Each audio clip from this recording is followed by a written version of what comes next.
Hello and welcome to Lydia's Secret Sewage. I'm Lydia and today this video is about my 15th century linen kirtle.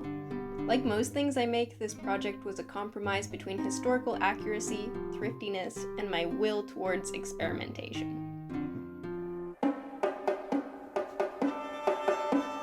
I'll take you through the process of making this dress, including my research, design, sewing, natural dyeing, So pretty, and of course, getting all dressed up and twirling around at the end. I'll share a few historical tidbits as I go. Okay, I'll go deep into weird tangents, but mostly I'm just going to share how this project unfolded. So, let's go. This project started with the fabric. I found this gorgeous vintage cotton linen blend for $1 at the thrift store, but it was already cut and there wasn't nearly enough for the 19th century gown projects I had on my to-make list. But I bought it and it sat in my stash for a few months until I encountered some diagrams of extant medieval garments that are so economical with their use of fabric that I thought I might actually be able to make something like this with the very small amount of fabric I had. So I decided to dive into some research and go medieval.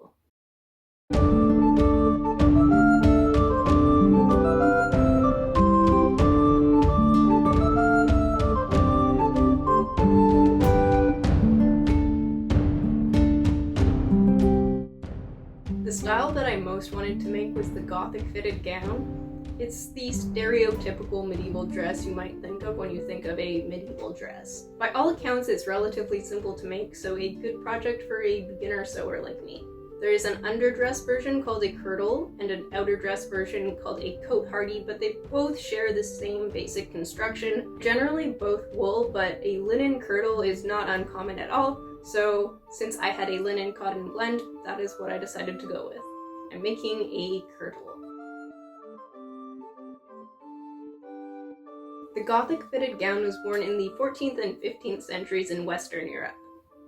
Now, Western Europe is a vague term that gets tossed around to mean a lot of things, some of which are a bit like sketchy and weird. It's not an actual physical geographic region.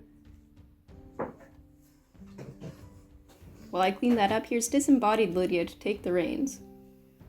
There's a myth of a fake medieval past in which modern-day European nations evolved from their ethnic tribal origins, and that is something that gets used by racists to do racist stuff. So if I'm going to be here on the internet prancing around in a long dress with corny video game music in the background talking about Western culture, then I should probably unpack that a little. In a medieval context, when we talk about Western Europe, what we really mean is Latin Christendom, or the regions controlled by the Pope. People in these lands were subject to the laws and taxes not only of local lords and kings, but also of the church. While the popular history of Christianity often claims it was spread through the poor, the reality is that the spread of the church throughout Europe happened largely through political wheelings and dealings.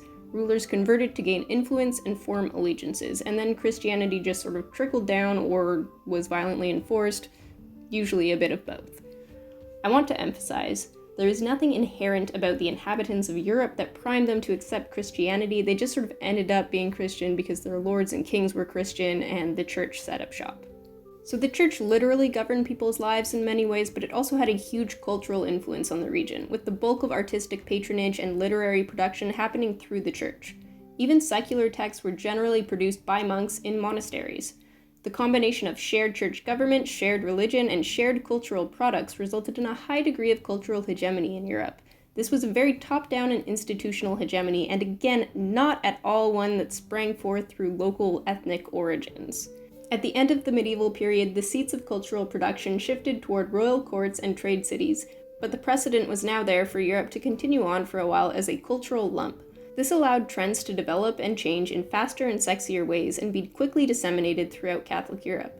One of the products of this was the Gothic fitted gown, a hot new fashion in which you take a boring old dress and take in the sides just a little so that it now fits you snugly. Wow.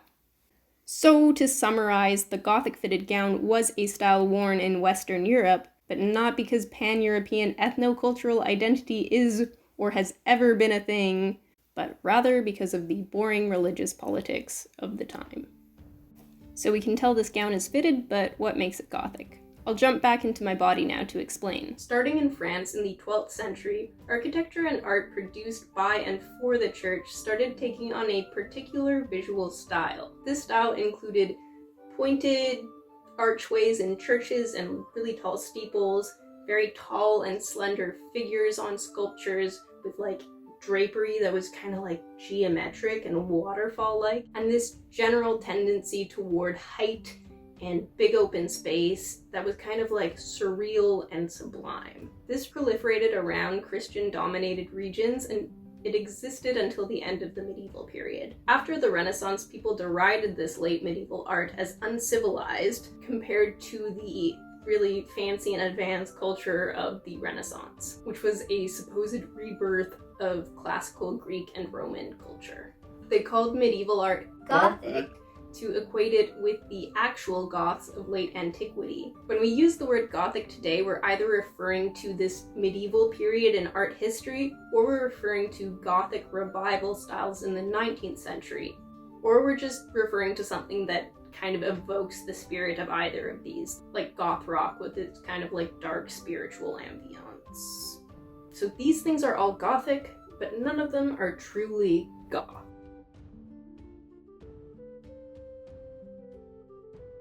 Historical sewing, I've learned, is a lot of guesswork. Textiles don't generally last for 600 years, so there is exactly one, or like maybe two, Gothic fitted gowns that still exist that I know about.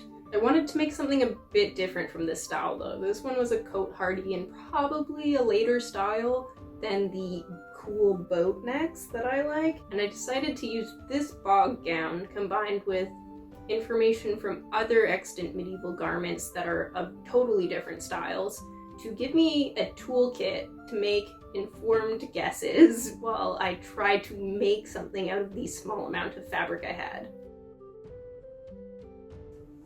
The construction scheme that I decided on was one that I saw in a lot of garments. You fold a long piece of fabric in half and then insert triangular gores into slits in the front and back and up the side seams. This gives you a flared skirt without wasting any fabric at all.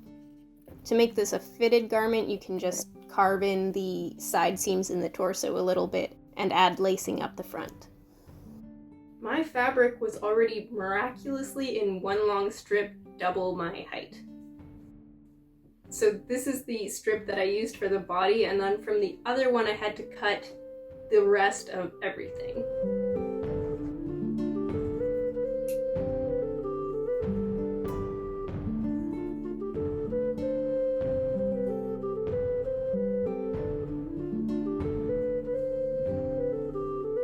So it may be hard to tell, but this mess of fabric is how the panels are all going to be laid out in my dress. I was worried that the strip would be a scooch too narrow to accommodate my hips, so I extended the gores all the way up to the armpits. This is seen in the Hrjolfsnes finds, but in a different way, and it's kind of, I took a lot of creative license, and it's kind of just what I did to make things work with my fabric. So the shaping will happen mostly in here and like along the seams of the big panels, but the gussets, I roughly know exactly where they're gonna go, and they're just gonna go all the way down the skirt, providing like maximum fullness, so no shaping has to happen in the bottom half. So I'm gonna start with that so that my pieces are kind of together, and then I'm gonna do the shaping of the top parts.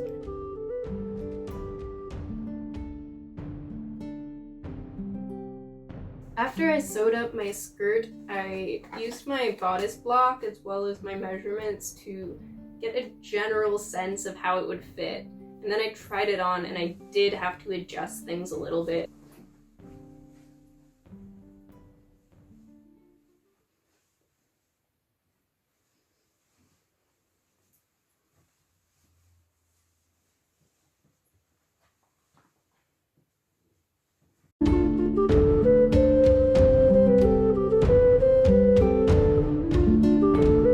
I managed to get this much fabric off of the back panel, So making this work was a blur of mathematics that I can't quite remember now, but I think what happened is I realized the gores gave me just enough wiggle room in the hips to shave the entire width of the back panel down by 5 or 6 inches. But then the chest was too small, so I added teeny 1-inch wide gussets to the side seams. I'm a pretty rectangular person, and that's the only reason why this worked. It was all very touch and go. I may actually be able to have sleeves.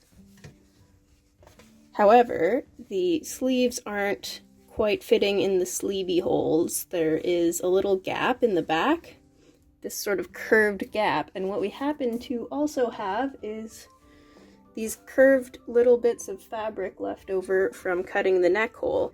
This is all we have left, and I need a shape just kind of like this, or 2 of these, which I have. So I'm going to try to piece this onto the back and then figure it out. I'd tell you what I'm doing, but I have no idea, and it's a goddamn mess.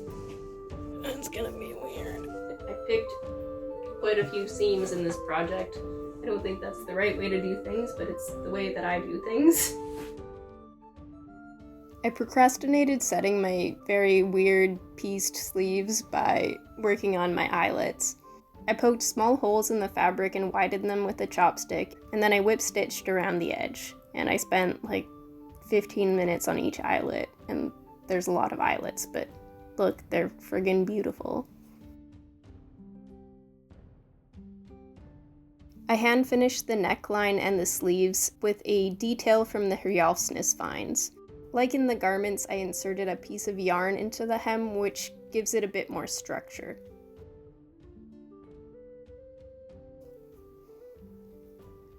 I think this is a subtle touch that could really improve the look of a garment, but with the state of my hand stitching, I don't feel like it makes that much of a difference.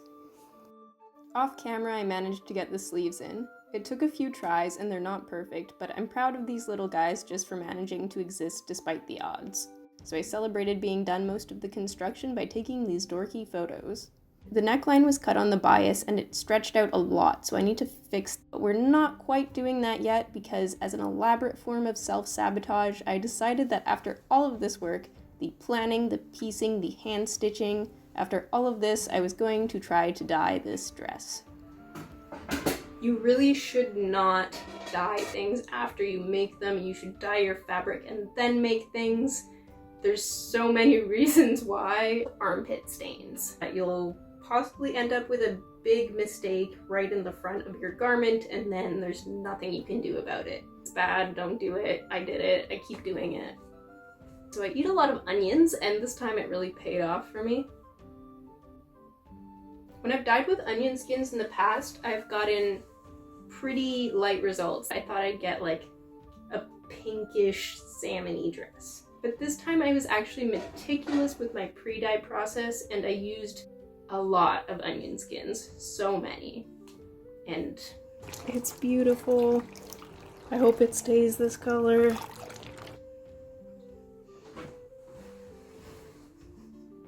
This is what I got from the second exhaust. I'm pretty pleased. Luckily, the harsh dye process didn't shrink or warp my fabric too bad. Everything is just a little bit tighter, which is a good thing. Nothing needed adjusting other than that gaping in the front, and I just put in some little darts. I've been sitting working on these little darts.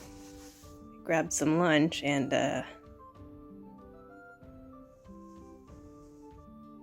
you know, maybe like a mild cheddar.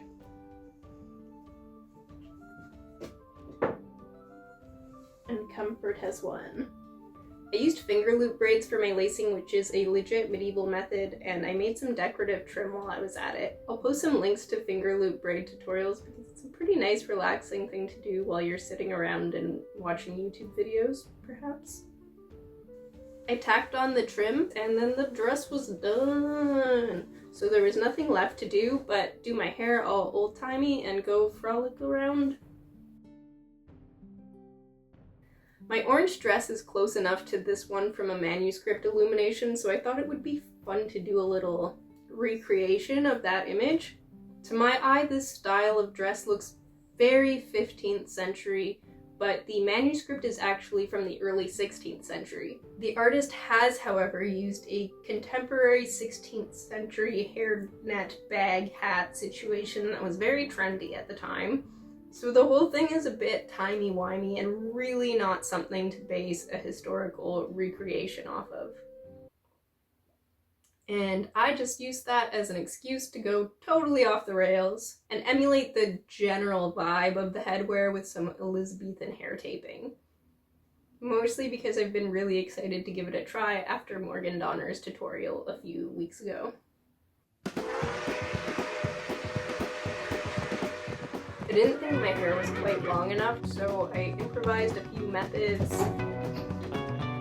Had some issues.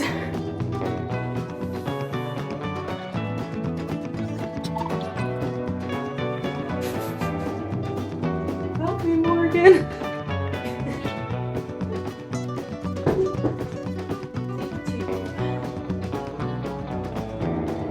Hair taping is actually seen as early as the 14th century in Italy. It didn't show up in the rest of Europe until much later, however, probably because it was very improper for those perceived as women to have their heads uncovered. So the historically correct early 15th century hairdo would probably have been a veil.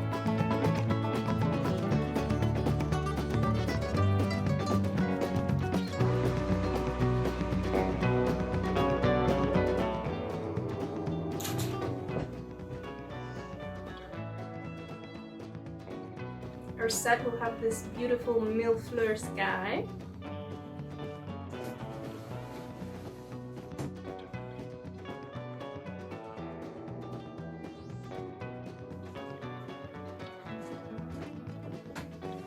And the dress goes on.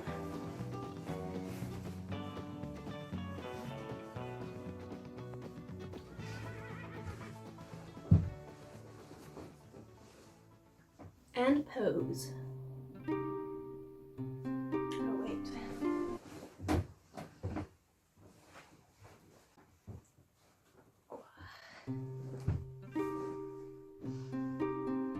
Oh, my friend. Oh, I know. Oh. Come here. Ew. Oh. She really doesn't want to be a unicorn right now. And then she came back, but this is my fault. She's just totally out of the frame. Okay, this is the best we're gonna do. I still think it's cute. Okay, I'm sorry.